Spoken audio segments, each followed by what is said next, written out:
Ceria, ngobrol inspirasi, cerita siswa Semaja. Assalamualaikum warahmatullahi wabarakatuh. Halo teman-teman semua, kembali lagi dalam segmen Ngobrol Ceria, ngobrol inspirasi, cerita siswa Semaja.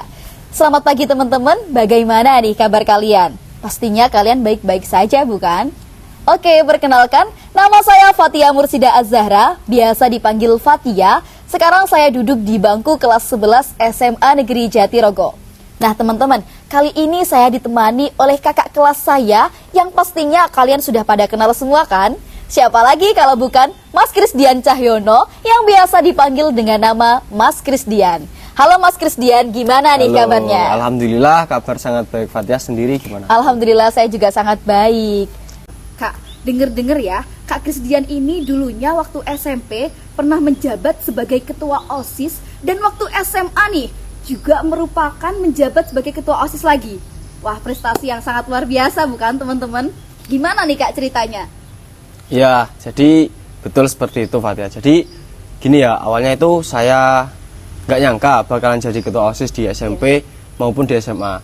Karena awalnya saya nggak punya ekspektasi mau jadi ketua OSIS itu, sama sekali nggak ada bayangan. Kemudian ketika di SMP dulu, di kelas 8 waktu diklat, nggak ada yang nyalon.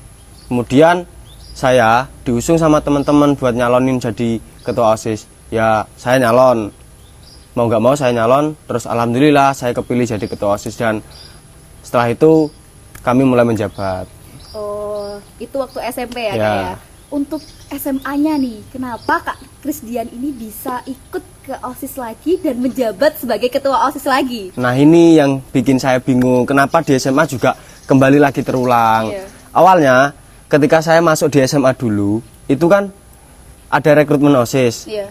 Saya ikut, tetapi di akhir ketika rekrutmen, saya ngundurin diri. Karena saya rasa ada keraguan dalam diri saya. Oh, sudah pernah ikut OSIS seperti ini. Saya ngundurin diri ketika itu. Kemudian setelah ngundurin diri, 2 hari kemudian dipanggil sama pihak sekolah dari pihak kesiswaan, sama teman-teman yang lain, sama kalau nggak salah kurang lebih ada 12 orang kala itu. Dipanggil, dimintai untuk jadi pengurus OSIS. Ya mau nggak mau, harus mau. Ya akhirnya saya mau. Oh, jadi begitu ya kalau waktu SMA-nya. Terus ketika itu kan kelas 10. Iya. Terus naik ke kelas 11. Sama ketika waktu mau reorganisasi itu juga sama. Awalnya juga nggak pengen nyalon jadi ketua OSIS karena tanggung jawab di SMA itu jauh lebih berat di SMP. Saya tahu itu. Kemudian ya awalnya juga nggak pengen ada yang nyalon, tuh nggak ada. Tadi teman-teman nggak ada. Kemudian ngusung nama saya dan beberapa nama kandidat yang lain untuk dicalonkan jadi ketua OSIS. Dan kemudian ada 4 kandidat dan alhamdulillah itu mau semua. Terus ketika waktu pemilihan umum yang dipilih oleh seluruh siswa, ya kebetulan saya yang menjadi ketua OSIS waktu itu. Oh, berarti melalui voting pilihan terbanyak. Ya.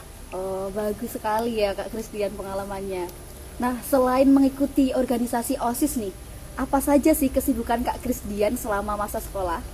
Ketika dulu waktu ikut OSIS kelas 10 itu juga ikut gabung sama ekstra paskibra yang namanya di SMA itu pasukan Garuda Asa Semaja. Iya. Kemudian naik ke kelas 2, naik ke kelas 11 itu ikut di forum komunikasi Dewan Ambalan, tapi juga masih terikat sama paskibra juga. Oh, dengar-dengar untuk mengikuti paskibra ini, Kak Dian juga mengikuti seleksi paskibra Kabupaten Tuban. Ya betul. Oh, betul. Waktu Bisa itu diceritakan, Kak? ya waktu itu kelas 10. Kan awalnya kan sudah latihan beberapa bulan kan untuk persiapan ikut seleksi paskibra tingkat kabupaten sama teman-teman yang lain. Awalnya juga pengen latihan, pengen aja. Kemudian lambat laun kok terus tertarik dari dalam diri saya pengen ikut seleksi tingkat kabupaten. Nah, di situ sudah latihan beberapa bulan.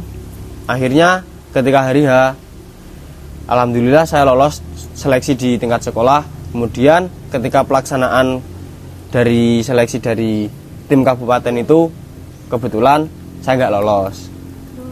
Karena tinggi badan saya kurang waktu itu. Oh, kurang waktu itu. Kalau boleh tahu seleksinya di mana waktu itu? Untuk seleksinya alhamdulillah di sekolah kita sendiri, di SMA Negeri Jatirogo Oh, di lapangan. Negeri Jatirogo.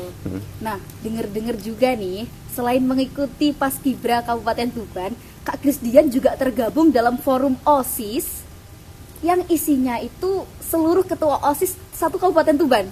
Apa Nah. itu namanya, Kak? Ya betul. Jadi saya juga tergabung dalam forum OSIS itu namanya HIMO. Oh, HIMO. Ya, HIMO sendiri itu kepanjangan dari Himpunan Musyawarah OSIS.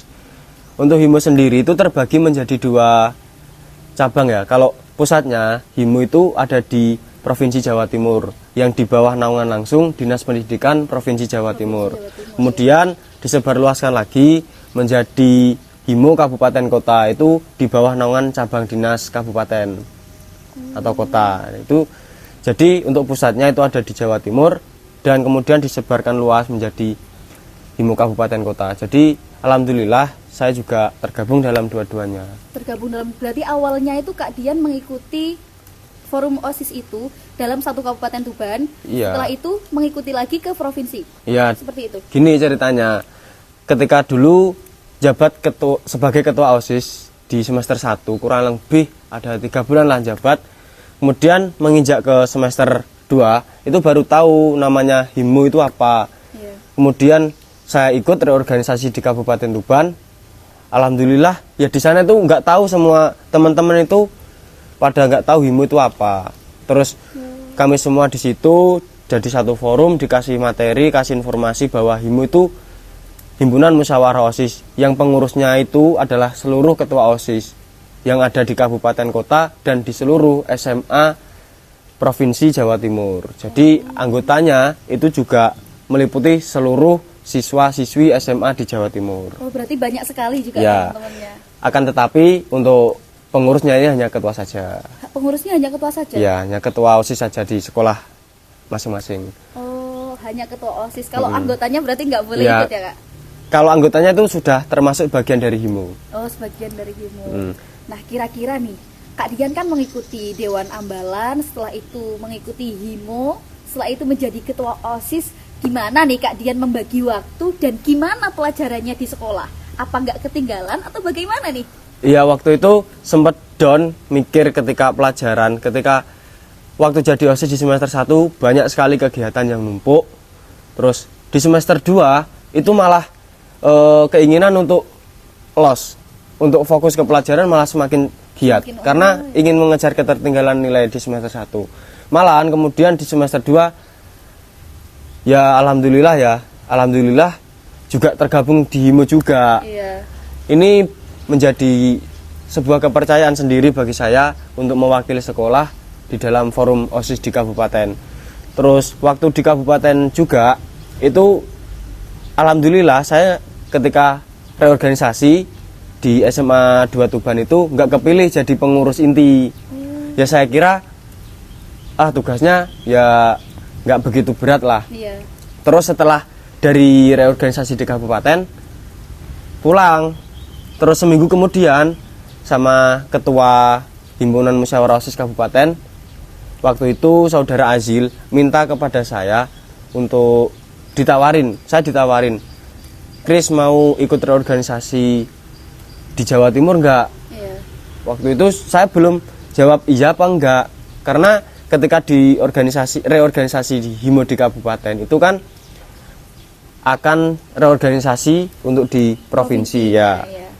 Terus saya diajak sama Azil, tapi saya konsultasikan dulu ke orang tua dan alhamdulillah orang tua juga mendukung untuk saya ikut gabung ke situ. Ya, alhamdulillah saya jawab ya Zil, saya mau, dan akhirnya saya ke sekolah. Saya bilang ke pihak sekolah bahwasanya saya akan mengikuti kegiatan reorganisasi Himpunan Musyawarah OSIS di Jawa Timur, dan alhamdulillahnya di sekolah itu mensupport kegiatan tersebut. Oh, berarti support sistemnya ini bukan dari diri sendiri sama orang tua, tapi di lingkungan sekitar juga termasuk Ya, ya, Kak? alhamdulillah, karena gimana ya, intinya kita dikasih sebuah kepercayaan. Jadi bagaimana kita bisa mengelola kepercayaan tersebut dengan baik, intinya seperti itu. Oh, seperti itu teman-teman. Jadi kita juga harus memiliki semangat untuk meraih suatu apa yang kita inginkan gitu. Ya, terus waktu itu Fat, Iya. tadi kan ada pembagian pelajarannya gimana? Iya. Itu gimana ya? Rasanya itu bagi waktu reorganisasi sama kegiatan sama pelajaran itu Susah banget ya susah sih? banget. Iya. Awalnya itu ya pengennya ketika sudah di suatu tempat, misalnya di organisasi ini, itu hawanya malas pelajaran. Ketika di pelajaran kebalikannya. Malas organisasi. Tetapi dari situ saya sadar bahwa mengikuti organisasi dan mengikuti pelajaran, di situ saya sadar bahwa saya belajar kita harus bisa memanajemen waktu. Dan yang penting dari situ kita harus tahu mana yang kita pilih, yang mana yang harus kita jalankan. Itu seperti itu. Jadi ketika saya masuk di organisasi itu adalah sebuah pilihan dari diri saya. Jadi ya ketika itu sudah saya pilih, ya otomatis ya harus saya lakukan sebagai bentuk tanggung jawab atas pilihan tersebut. Oh, kira-kira nih kalau bentuk tanggung jawab yang lebih penting ini yang mana menurut Kak Krisdian? Mana yang harus didahulukan? Apa yang bagaimana? Seperti itu? Ya, jadi kita harus mendahulukan mana yang genting dan mana yang penting. Ketika misal ya kita itu cari tahu kegiatannya itu bersamaan apa enggak. Ketika pelajaran ya sebagai seorang pelajar, tugas utama kan sebagai pelajar harus belajar, harus di kelas ya. Ketika waktunya enggak bersamaan ya kita harus pilih mana yang lebih penting. Ketika di kegiatan misalkan 1 minggu kemudian, nah sekarang kita waktu ujian ya kita pentingkan dulu pelajaran. Itu kita baru kita nanti mikirin yang kegiatan organisasi itu. Kemudian ya intinya itu pilih yang penting dan genting. Bagus sekali ya teman-teman prinsipnya. Mungkin kira-kira nih dari Kak Krisdian sendiri, apa ada yang ingin disampaikan kepada pihak-pihak yang telah mendukung Kak Krisdian nih? Ya pastinya saya mengucapkan banyak sekali terima kasih kepada lembaga SMA Negeri Jatirogo yang telah mendukung saya, yang telah mensupport saya selama saya menjadi ketua OSIS di sekolah dan juga memberikan ilmunya ketika saya belajar di SMA Negeri Jatirogo ini. Dan juga terima kasih juga buat teman-teman semua, teman-teman siswa-siswi SMA Negeri Jatirogo atas dukungannya, atas partisipasinya, telah mempercayakan saya untuk menjabat sebagai ketua OSIS periode 2021-2022. Wah, seperti itu ya Kak. Ya. Kira-kira apa yang Kak Krisdian dapatkan dari semua organisasi dan apapun kegiatan yang pernah Kak Krisdian lakukan? Ya, pasti banyak hal ya, Fat. Selain kita mengikuti kegiatan itu punya pengalaman, kemudian kita bisa mencari hal-hal baru dalam kegiatan tersebut. Misalkan kita membangun relasi yang baru, kita bertemu dengan teman-teman baru. Seperti contohnya ketika saya reorganisasi HIMO di kabupaten maupun di provinsi, saya senang, saya bangga bisa bertemu para pemimpin sekolah, SMA, ya. Ketua OSIS di seluruh kabupaten dan bahkan di Jawa Timur. Alhamdulillah itu bagi saya suatu momentum yang tidak akan terlupakan selama hidup saya. Seperti itu. Oh, untuk pengalamannya seperti itu teman-teman. Jadi bisa dicontoh. Barangkali kalian ada yang minat dan ingin mengikuti atau menjabat sebagai ketua OSIS di SMP ataupun di SMA, ya Kak Dian ya. Ya, jadi intinya seperti ini. Ketika kita menjadi atau masuklah dalam sebuah organisasi, itu ada poin plus sendiri bagi kita sendiri.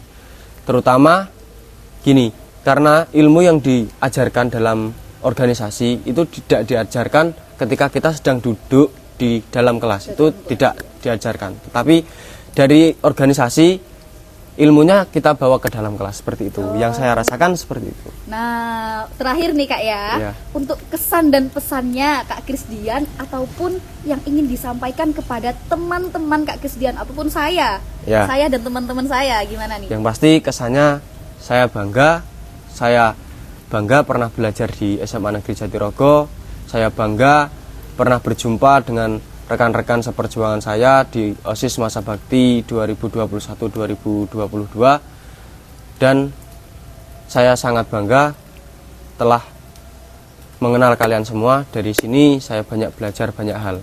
Dan satu pesan untuk terutama adik-adik, dari adik-adik kelas, saya pesan, jangan pernah takut untuk mencoba, keluarlah dari zona nyamanmu.